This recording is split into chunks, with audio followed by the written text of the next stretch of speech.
Good evening, and welcome back. Curling close and drift with me tonight to a small third-floor apartment in Bedford, Texas, to the year 2013, and to an evening that looked much like any other mid-week stopover between Walmart and bedtime. That is, until a man named Cedric Allen Ricks appeared in the doorway. A man who would, in a matter of an hour, rearrange that normalcy with rage, a blade, and a nightmare that never really ended for the people who lived through it.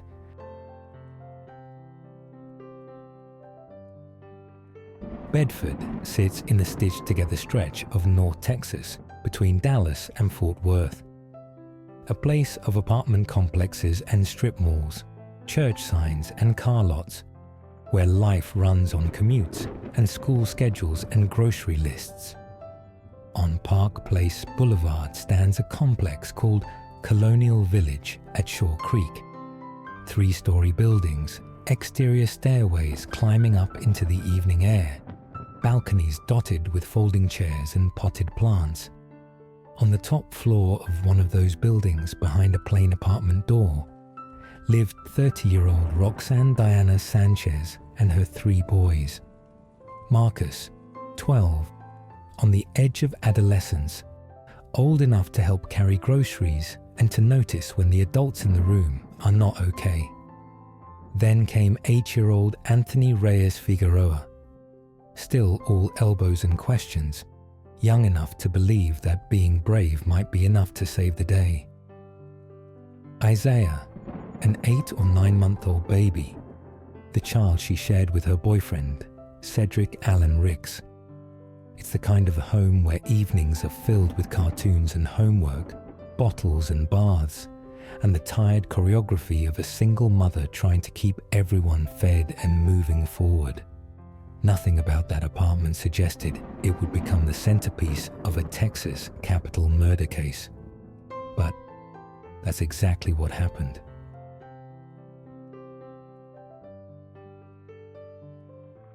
Long before May of 2013, the danger inside Roxann's life had already shown its face. In late 2012, Roxann showed up in an emergency room. She told medical staff that her boyfriend, Cedric, had choked her until she blacked out, hands clamped around her neck in a way you don't confuse with an accident. Police were called. Reports were written. A protective order was issued. A judge's way of drawing a legal line in the sand between Roxann and the man who hurt her. On paper, that order meant Cedric was supposed to stay away from Roxann, away from her boys, away from that third-floor apartment in Bedford. But paper can't hold back a determined person, and protective orders have expiration dates. In January 2013, that piece of paper quietly ran out. No sirens, no notification to the world that a woman who had been strangled was once again on her own, with a man who had already shown her what his hands were capable of. Life drifted back towards something that looked like normal, but normal was an illusion. The storm just hadn't broken yet.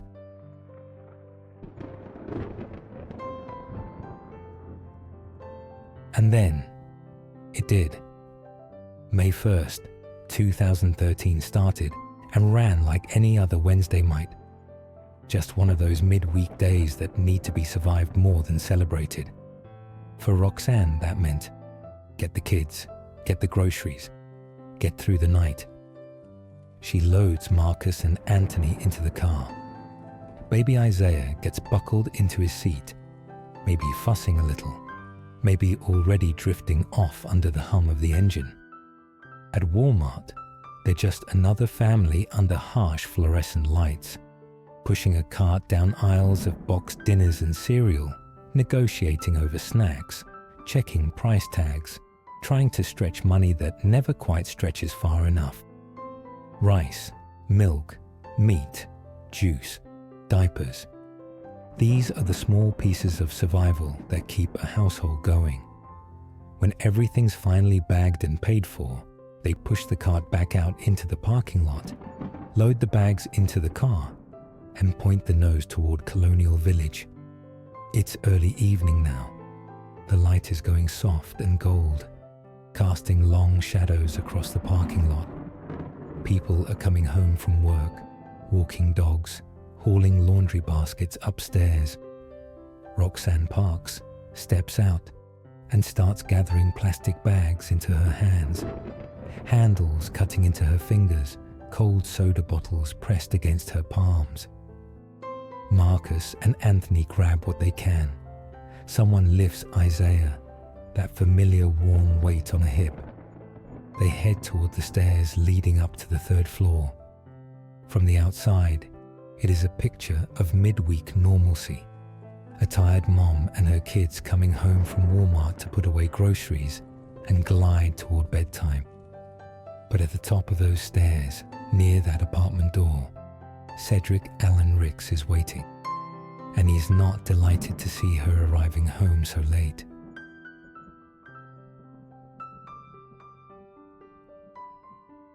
Cedric was the kind of man who carried anger in his shoulders like a permanent shrug. People who knew him talked about how his moods could swing from sullen to explosive in a single breath. There was always a complaint, a grievance, a demand. Where she'd been, who she'd talked to, why she hadn't done exactly what he thought she should do.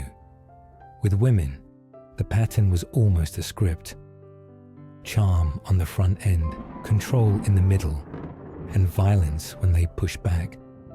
He was a man who expected obedience and treated resistance as a personal insult. With Cedric, love and fear were never very far apart.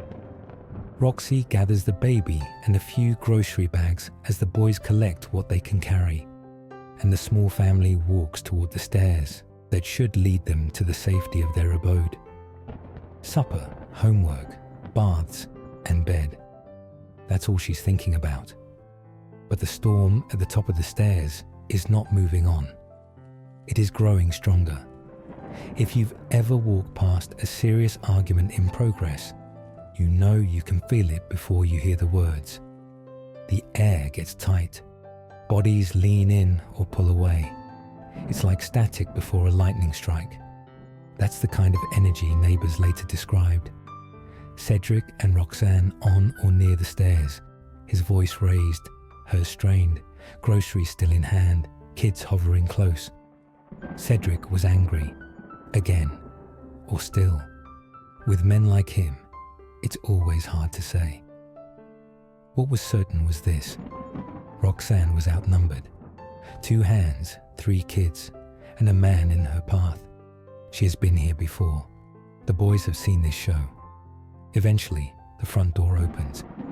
Roxann and the children slip inside, set the groceries down, and for a moment you might hope the tension will stay out there on the balcony. But Cedric only quiets the storm for the outside by slamming the door shut against his thunder. The neighbors, shaking their heads in that poor girl fashion, return to their own evenings in the hours before stillness engulfs the night. But in that small third-floor apartment, the thin barrier between argument and assault quickly disappears.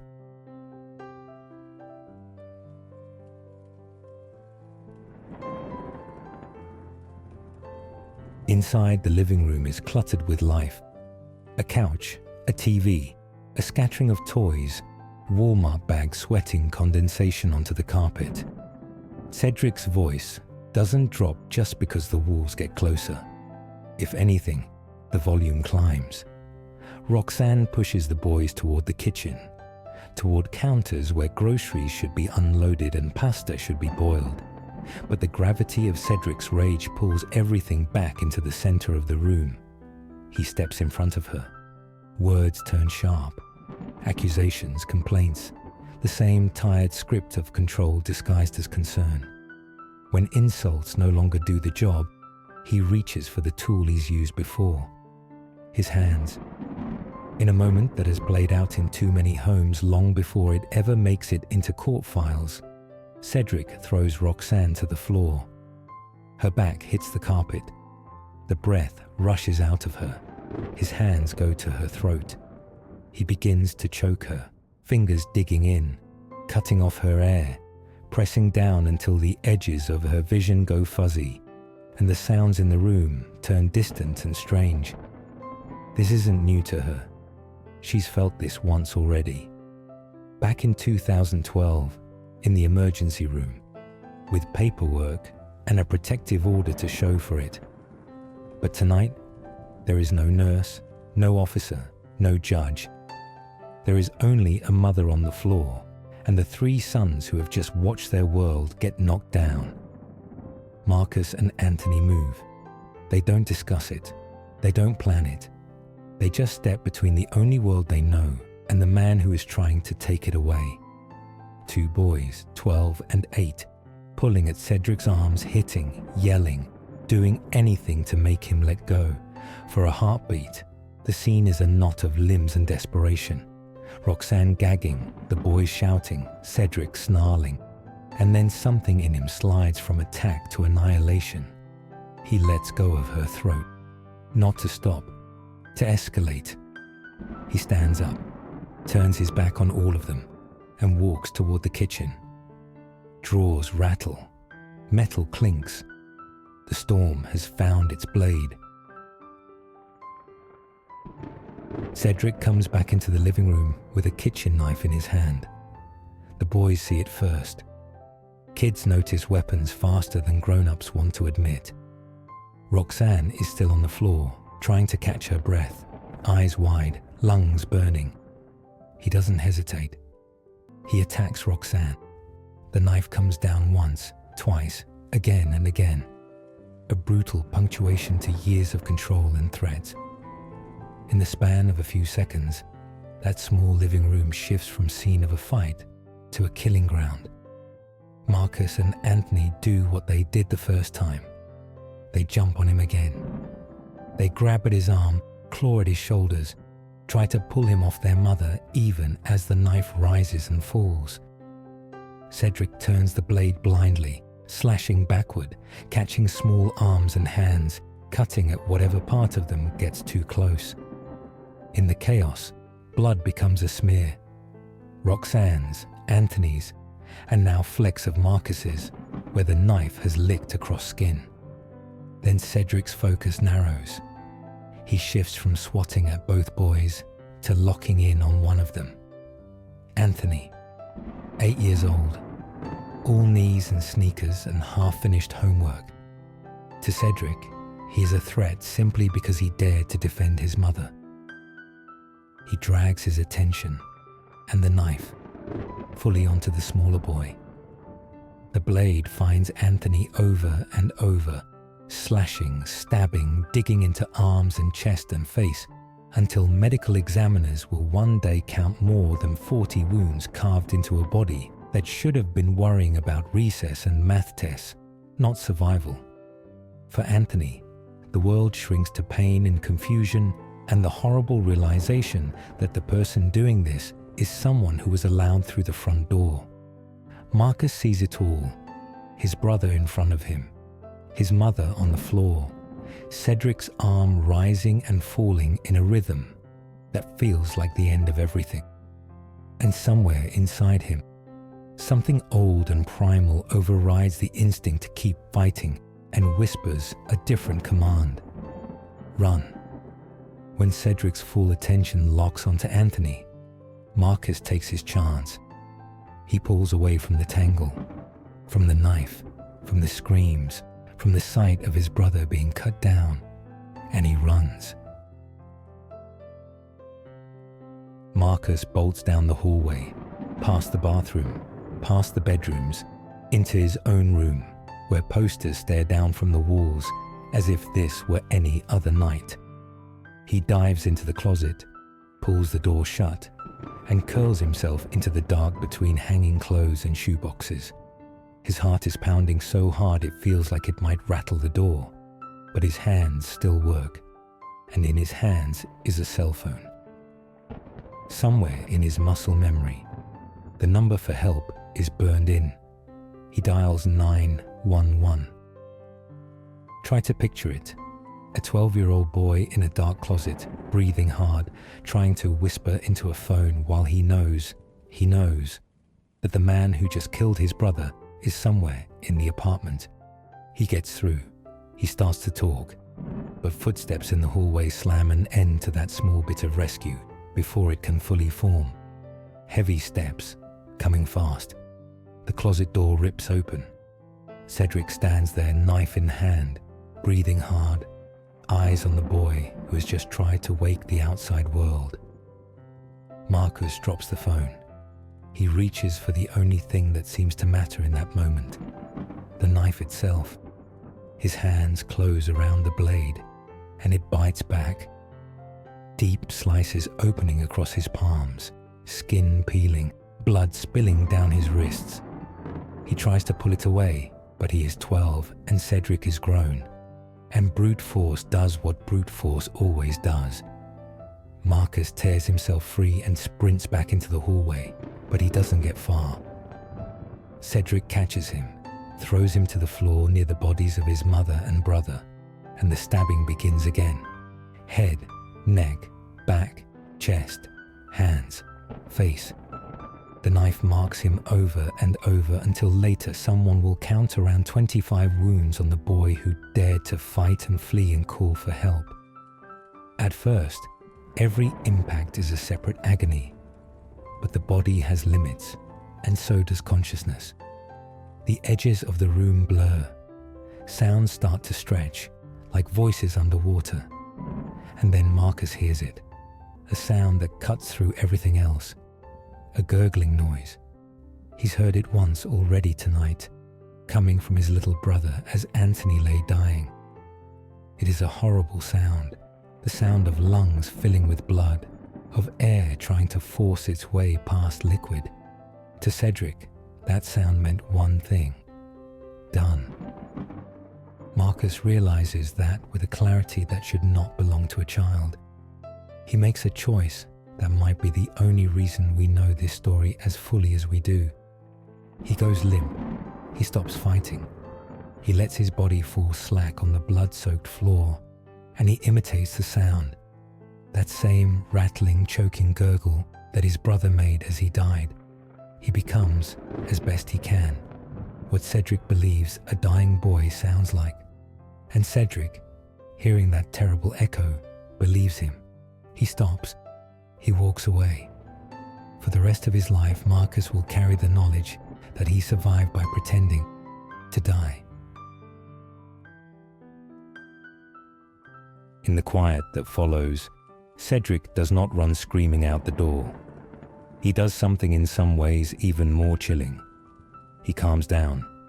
Not morally, not spiritually, but physically. He goes to the bathroom. He washes his hands. He turns on the shower and cleans himself off, letting the hot water carry away what he's just done from his skin, if not from his soul. He changes clothes, trades one set of stained fabric for something clean. He bandages his own cuts, wrapping his hands, tending to the injuries he got while inflicting far worse on others. He walks through the apartment that now holds 2 bodies and one battered boy who is lying still, trying not to move, trying not to breathe too loud. He goes to the baby, to Isaiah, only months old, crying in his crib in a world that smells of copper and fear. Cedric doesn't touch him with a knife, doesn't lay a hand on him in anger. He places the baby in his crib, as if tucking him away will somehow carve him out of the story that's just been written. Then he picks up Roxann's car keys, grabs whatever bag he has packed, walks to the front door and leaves. Down the stairs, through the parking lot, into the driver's seat. He turns the key, puts the car in gear, and rolls away from the apartment where his girlfriend and her 8-year-old son lie dead on the floor, and where her 12-year-old lies still beside them, pretending to be one of the dead just to stay among the living. Time moves strangely after violence. For the ones hurt, it drags. For the ones outside, it hasn't even started yet. On that apartment floor, Marcus waits. He listens. The shower stops. The front door closes. The car engine fades. Silence settles, broken only by the thin, raw cries of a baby who wants his mother and doesn't know she is gone. When Marcus is finally sure Cedric is truly gone, he lets the act go. He pushes himself up, hands screaming, body torn and soaked, mind somehow still functioning through the shock. He finds his phone. He dials 911 again. This time, he finishes the call. And somewhere in a dispatch center, someone picks up and hears a boy's voice talking about monsters that have no fangs, only hands and a kitchen knife. He tells them his mother is hurt, that his brother won't answer, that his mother's boyfriend did this. When they ask where he's injured, his answer is simple and true. Everywhere. While Marcus is making that call from inside the apartment, Cedric is making his own calls from the highway. He doesn't call 911. He calls family. He tells them he has killed Roxy and her boys. He asks them to go to the apartment and get his son, Isaiah. In that moment, he gives a confession without calling it one, not to police, but to people who know his voice, who recognize the weight behind his words. Those relatives do what Cedric refused to do. They call 911 as well. And now, Bedford police have two streams of panic flowing toward the same address. A bleeding boy inside and horrified relatives outside, all saying something unspeakable has happened in that third-floor unit. Officers race to Colonial Village, kick into a speed meant for the worst-case scenarios. They climb those stairs, the same ones Roxann climbed with groceries and kids not long before. They open the door and step into a scene that will follow them home in their sleep for years. Roxann, Anthony, blood on the carpet and the walls. Marcus, miraculously still alive, cut and stabbed and pale, but breathing. Isaiah in his crib, crying. Paramedics swoop in. Marcus is placed on a stretcher, rushed downstairs, loaded into a helicopter bound for Cook Children's Hospital. He will live. But the boy who lands on that rooftop is not the same boy who left for Walmart. Not really.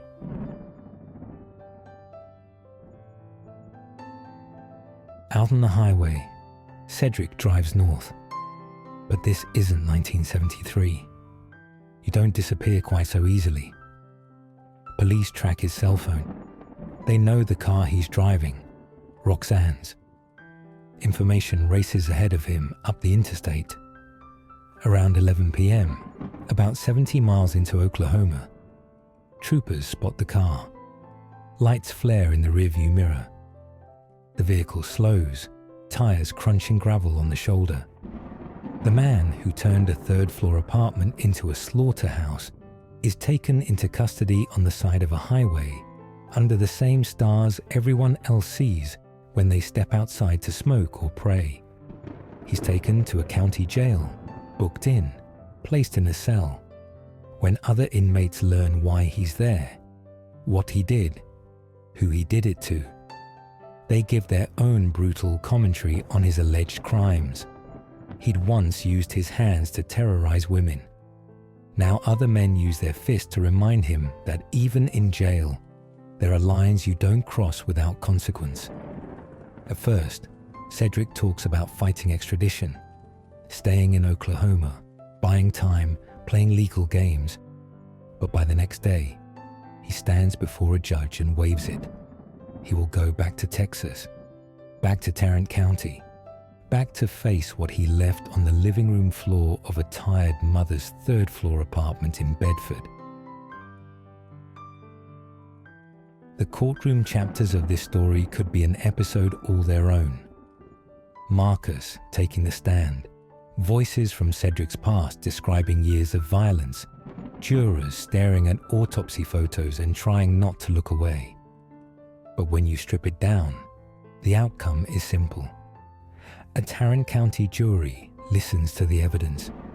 They hear about the protective order, about the earlier strangling, about the phone calls where he said he'd killed Roxy and her boys. They hear from officers, from paramedics, from doctors who counted wounds and stitched a child back together. And then they hear from the boy who lay on the floor and pretended to die. Marcus walks to the stand, no longer 12, but still very much the child who tried to gurgle his way out of a murder. He tells them about Walmart, about coming home, about the argument on the stairs. He tells them about his mother thrown to the floor, about Cedric's hands on her throat, about the boys jumping in once, and then again when the knife appeared. He tells them about Anthony, about more than 40 wounds on a body that never made it to adulthood. He tells them how he ran to the closet, called 911, watched the door fly open and fought for the knife, and how he made that awful sound to convince a killer he had already finished the job. The jury doesn't take long.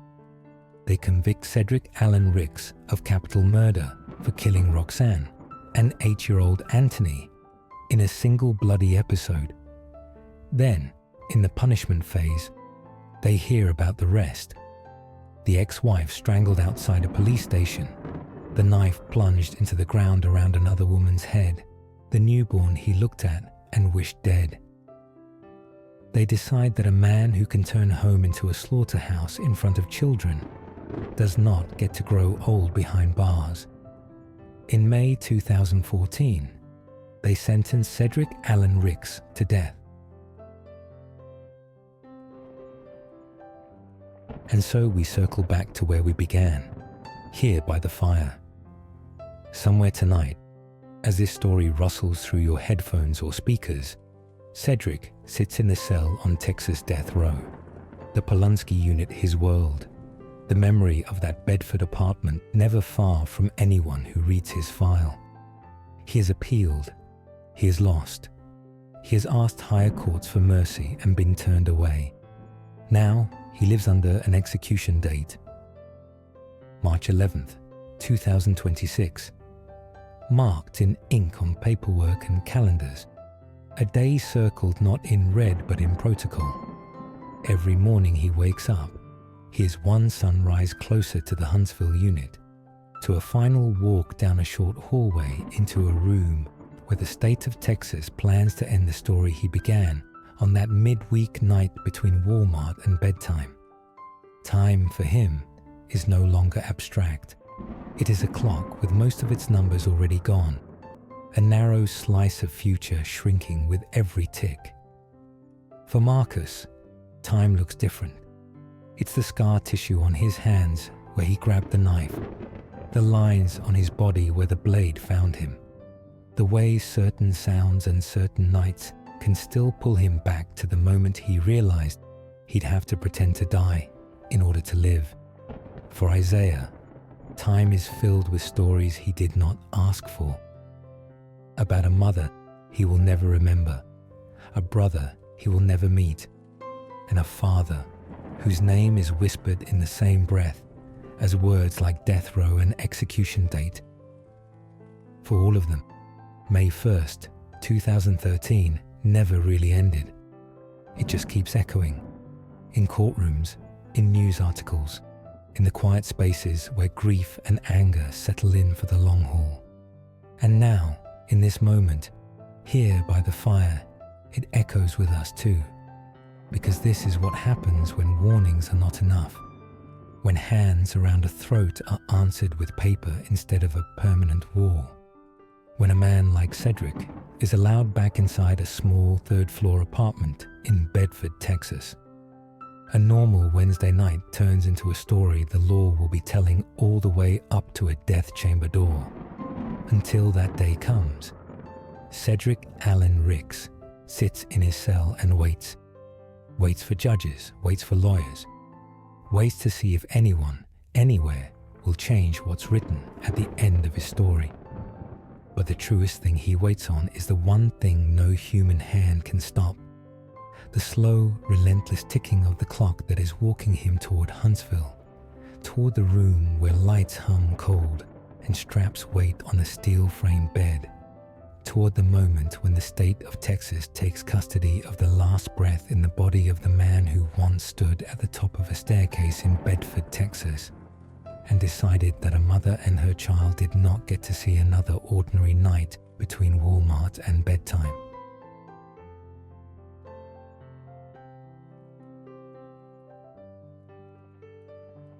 Thanks for listening.